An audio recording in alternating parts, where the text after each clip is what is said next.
Hey everyone, it's Stephanie, Kim, Kimberly, and Allie over at Flyleaf, and it is Wednesday where it is Flyleaf Talks About Stuff, where we get to talk about things that we want to talk about. Some days I can just say it effortlessly, and then other days I'm like, da, da, da, da, da. No, you can't. It's not today. I know. There's two things you should know about today. One, it's Wednesday, and two, Kimberly is back. Yes. Too long. It has been too long since you've done one. We are so happy. It's good to be love it. back. I missed it. So we are Flyleaf in full effect. We are. This is a rare occasion, you guys. Yeah. I know, because we're gonna go back down to 3 soon when Allie goes away. It's sad. No, she'll be back too. Sometime. I know. Steph and I are like, Babies yeah, on. not us. No, we'll be here. We're just securing the future workforce of Flyleaf. It's fine. There you go. Yeah. There you go. We 2 have and to 3.0. repopulate our Flyleaf staff, right? Taking over one baby at a time. So Kimberly, tell us a little bit about what we are going to be discussing amongst ourselves today. Well, Kim and I were talking earlier, and we thought it'd be really important, especially right now with everything that's going on, to talk about how we all wear all these different hats, especially with the use of the internet, and how they're all kind of blending into one. How we don't have a lot of boundaries, and how we're not really differentiating between these different roles throughout our day. And they're kind of blending into each other because of the internet and because of everything that is going on. I totally agree. Yeah, so I mean, back to you girls, since you guys are been working through this whole pandemic and everything that we're experiencing, what hats have you noticed everybody really wearing throughout all of this, and how have you noticed clients coming in, or just your own experiences of them blending? So I always tell this story early on about me. When we were not in the office seeing people, when we were all very much working remotely, for me, working at home and being at home was really, really difficult because I had a hard time differentiating about the times of day where I was mom and answering all the questions for the kids, and then where I was working and trying to be the person that I need to be in my professional life. And so I came back to the office within 2 weeks, but I wasn't seeing clients. But I was in the office space because I needed to keep my routine, and I needed to keep myself moving, and I needed to keep myself in a place that felt like my office space. So one of the things that I believe is true and that was really illustrated for me during that time is that I am a different person in my personal life than I am in my professional life. And I think most of us are. But being in my professional life was so much easier when I was at my professional space. Absolutely. I agree. Absolutely. I'm probably the only one of the 4 of us who really enjoyed working at home for a very specific window, because I had found out that I was expecting the day before the state shut down. So I got to take care of myself in a way that I don't know that I would have been able to if I was at the office. In between clients, I had access to a bed to lay down in, a fridge full of food, comfy clothes. I was in pajama pants from the waist down. It was just this magical experience for me. So I'm very grateful that my life was kind of undifferentiated, and I could be a therapist for an hour, and then I could be where I was physically and in this beautiful like transitional time for as long as I needed to be. But I love being back in the office because I don't think it was something that was sustainable for me. I struggled with it. I fully struggled with it from day one. At some point I embraced it for a need, and I still do telehealth when clients want it. But I struggled with it, and it was happening at a time when, you know, my family was picking up and moving. And so trying to navigate COVID, telehealth, moving, packing, all of that. Whew, my goodness. And I wonder what it's like with clients, right? Because here they are trying to fit us in on their lunch hours, maybe on the, you know, hopefully not on the drive home necessarily, but before they get on the drive home, after work, and how disruptive that is for their, as it has been for their schedules also.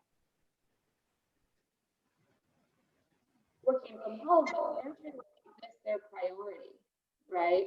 We want them to, we're preaching to them for self-care. take this time for yourself. And a lot of them are just trying to fit it in while they're grocery shopping or driving. And that's not healthy. And we're not comfortable with that here at Flyleaf. I know some of us have talked about. We want to advocate for your safety, which is not safe to do telehealth while driving. But also the importance of that you take that time to step away and take care of you. I think what I hear about and what I've noticed and what you, Kimberly, you and I were talking about this morning was that there is this blending of days where before it was, we had these transitions between things that we did, and it was called our drive time, right? And so we had these things that we would shut down something and have 20 or 30 minutes to get to the next thing. And if we use that transition wisely, we're able to actively go from work mode to therapy mode, back to home mode. Like there was this way that we could delineate these parts of our lives. And even though we have this emergence of not just teletherapy, but even medical telehealth, or all of the different ways that this kind of Zoom-like format has been used, school even, we have all of these ways of doing these things that are different and allow us to do it from home. It doesn't mean it's done seamlessly. Sometimes it's like literally click off of one thing and click onto something else, and we don't get those transitions. And by not getting those transitions, we're really stressing ourselves out.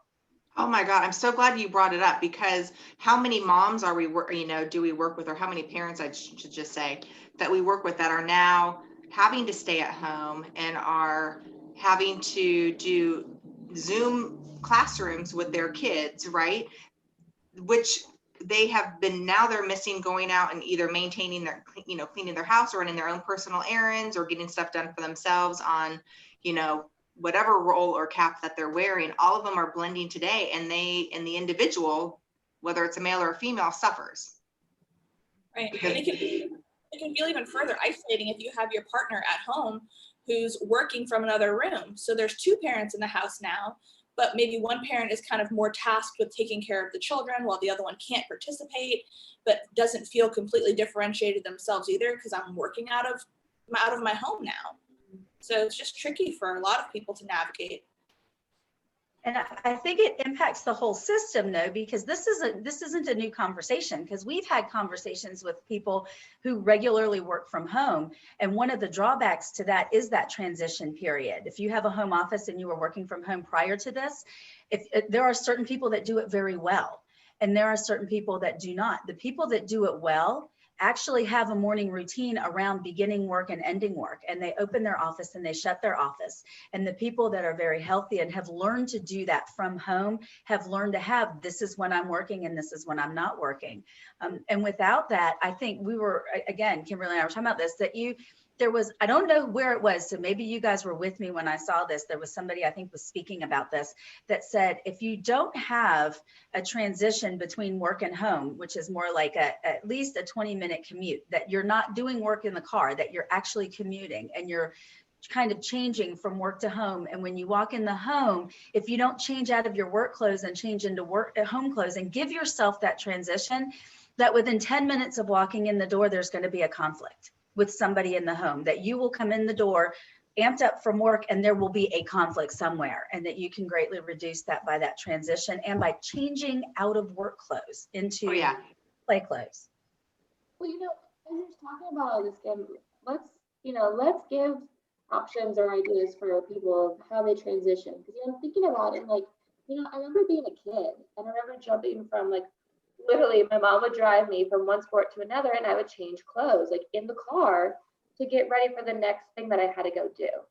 And that was kind of like that transition, that changing of the clothes. Okay, I'm no longer a dancer. I'm now a softball player. I'm no longer a softball player. Now I'm, what else did I do? Soccer, right?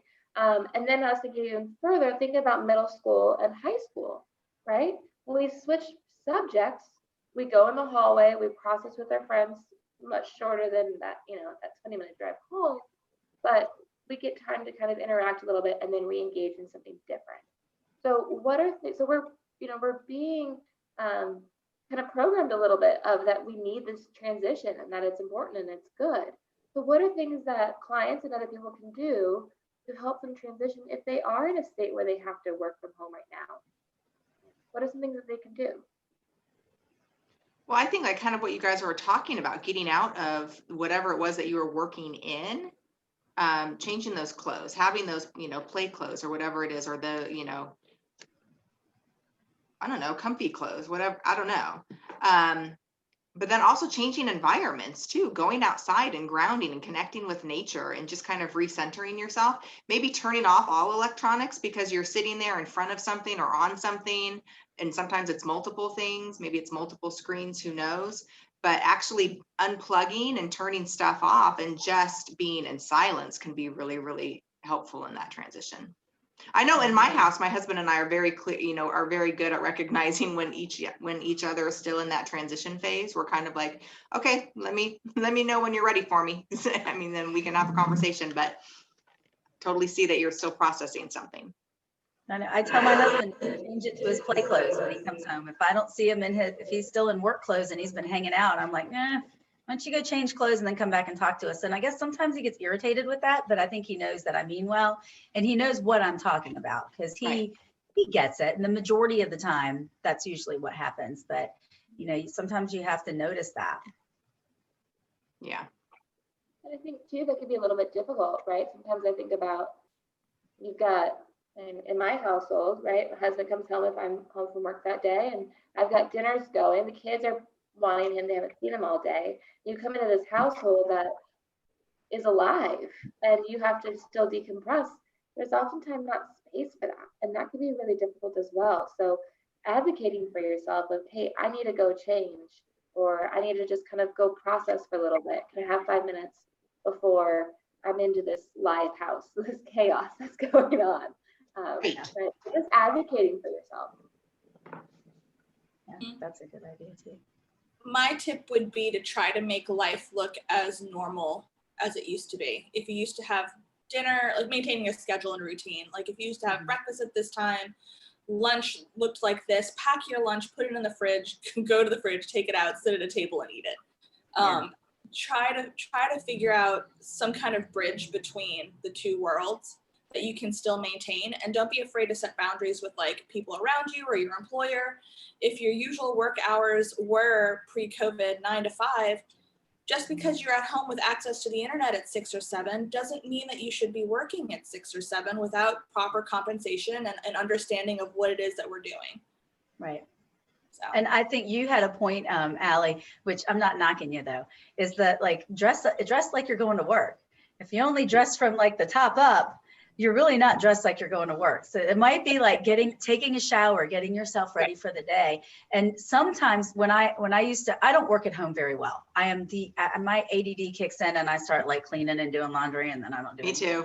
I'm the worst at working from home. But what I used to do when I did have the opportunity to do work from home, which I loved, I would leave the house. So I would get up and I would get dressed and I would go leave the house, get a cup of coffee, whatever, and then come back and then start my day. But sometimes even just like the act of stepping outside the door and coming back into the door, if that's not realistic every day, that's fine. But get a routine around getting yourself ready for your workday. And I do believe getting ready for work is a big deal for most of us. And that's not to say, every single day, if you feel like if you don't have to be on camera, then you want to be in your jammies, but I guarantee you your production is going to be very different if you aren't in work mode when you go to work. For sure. Mindset. Yeah. And the first day I did telehealth, I remember I put on jeans, like what I would wear to work. And then I was just feeling really miserable. And I'm like, why am I doing this to myself? Because it was more of a distraction for me, and I'd rather be comfortable. So, I think we dress here that matches our personality, We do. So, que sera, sera, it is what it is. So I apologize to my clients if like you're offended now that I wore pajama pants during my first telehealth. They probably were too, Allie. It might be a joining factor. They might appreciate you even more knowing that, because maybe they were wearing pajama bottoms. Right. We have to live with authenticity. Well, and Kimberly touched on something that we have harped on like crazy, is that whole blending of your day, right? Of all of your appointments. Give your therapy appointment the time it needs. Give it the energy that it needs. Don't do a therapy appointment while you're shopping. Right, Kimberly, it's give it the time that it needs and give it the attention that it needs, and you're worth that hour for you to do your self-care. And some of the things that at least we do when we're on telehealth with people, we're doing trauma work. We're not just talking, we're doing body work, we're doing EMDR, we're doing brain spotting, we're doing all of those things remotely. And if you're not in a safe place where you can do that and in a mindset to do that, then I think that you're doing yourself a disservice. Yeah. My client the other day used a great term, and she said, we're talking about snacking and stuff, and she says, I don't snack outside of the kitchen. I don't allow it to creep in to other environments in my household. And I thought, what a great word, right? I don't allow something to creep in somewhere and take root. Thought it was, it's kind of what we're talking about right now, like all of this blending. We have to be very, very compartmentalized and finite about the roles. Right. I think that's beautiful. Love it. It's all about taking that time for yourself and setting boundaries to stay healthy. No matter It's what. about staying healthy. Mm-hmm. And it's about your kids too, right? And teaching them that if your kids are home watching you, they're also learning that how to set boundaries and how to be their authentic person, right? And how to take care of themselves. And so by modeling for them, this is how you're at home, you're not at school. So, but you're still at school. So let's behave as if we are. Let's do this as if you are at school and give it its attention. And I think that feels different too. So the kids see you doing it and then they're doing it as well.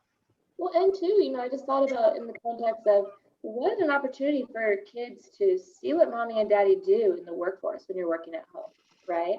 What does work look like outside of when school is done? And if they see you just kind of casually hanging out and getting to this or getting to that whenever you choose to do so, they're going to have a very different mindset and mind frame of what work looks like after all of this, right? And that it is you have to really invest yourself and be fully engaged. And they're not getting that perception if we're not applying that at home as well. Right. Right. My last thing is I believe, is if you did work at the office, one of the things that you're missing is connection. And so I get that we really want some more connection, but trying to do errands and trying to do things in between meetings and trying to add things into your day so you can get them done because you're working from home equates to just stressing yourself out. If you were only doing errands after work before, then you might want to continue to do it that way because it's just it feels like I'm going to do it in between meetings. I'm going to get it done and I'll get back and blah, blah, blah. But honestly, you're just stressing yourself out and missing out on some of that downtime that you need throughout the day.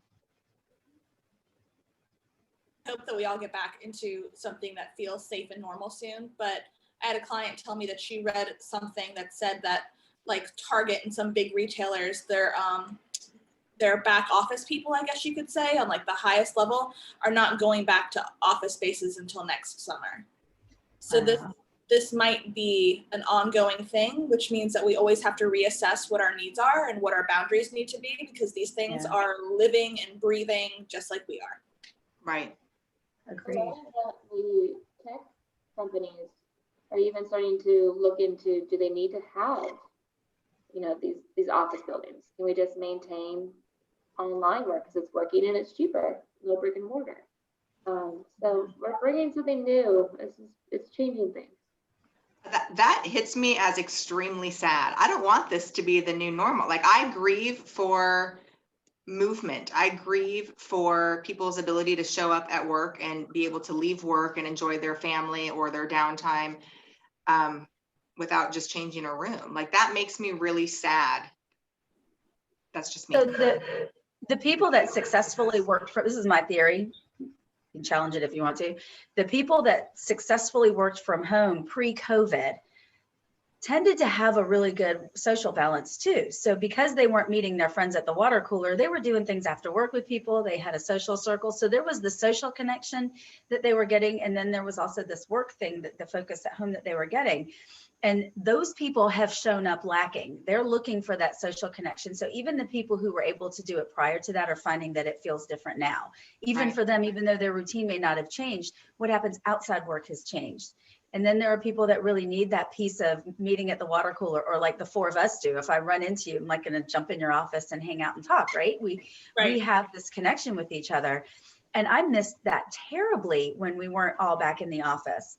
And there isn't a way to replicate that when you're working from home. So that social work balance that we had, however that looked, is lacking in all of us right now. And we have to figure out how to get that back. Yeah. I don't know. I wouldn't want it to be a new normal that it stays like this, where most of the businesses transition into online platform. I mean, we pull from each other in person. Right. Build support system in there. Mm-hmm. Exactly. Yeah. All right. Final thoughts? I'll say my final thought about this is routine. Keep your routine. Make sure you establish one if you don't have one. And if you had one prior, it worked. So keep up with some kind of a routine. Mine would be transition, honor that time, right? As I form my new routine, or getting back into my routine, as you said, Kim, right, coming back into the office. Yeah, we missed your energy. Yeah. So I am doing it with everybody else as everybody starts, kids start to go back to school. So I am with everyone in that, and bring it on. I'm excited. I don't have a final thought. It just got heavy at the end. Like, I don't want this to be how it's gonna be. That's like, no, I felt sad. I was like, no. Yeah, I'm still feeling the sad from that, but you know, I'm gonna use that as a motivator for helping my clients figure out what their feelings are around this, because they have permission to be sad. And we've talked about grieving this year and what that feels like and what that looks like and how to transition through this. So I'm just gonna sit in the sad, and I'm gonna be okay with that. Okay. Yeah. And I'm pregnant, so like whatever. I'm sad. Yeah. And a beautiful pregnant, by the way. Yeah. Yes. Are you going to bring it home then? I'll bring it on home. Bring it home. Thank you guys for spending a little bit of time with us. You know, we love this time with you guys, and we're so grateful to have Kimberly back, and we're in full swing again. It's Flyleaf full effect. Really full effect. Oh, Flyleaf in full effect. Yeah. Oh my God, that's If we get cringy. like jackets Word. thing with this, like I think this we'll have to figure this out. This is great. What am I gonna say? Okay, find us on the internet. We're at flyleafcounseling.com. We're on Facebook by searching for Flyleaf Counseling, Instagram Flyleaf_counseling, and we're also on YouTube. Just search for Flyleaf Counseling. Perfect. Until next week. We'll See ya. you. Bye. Bye.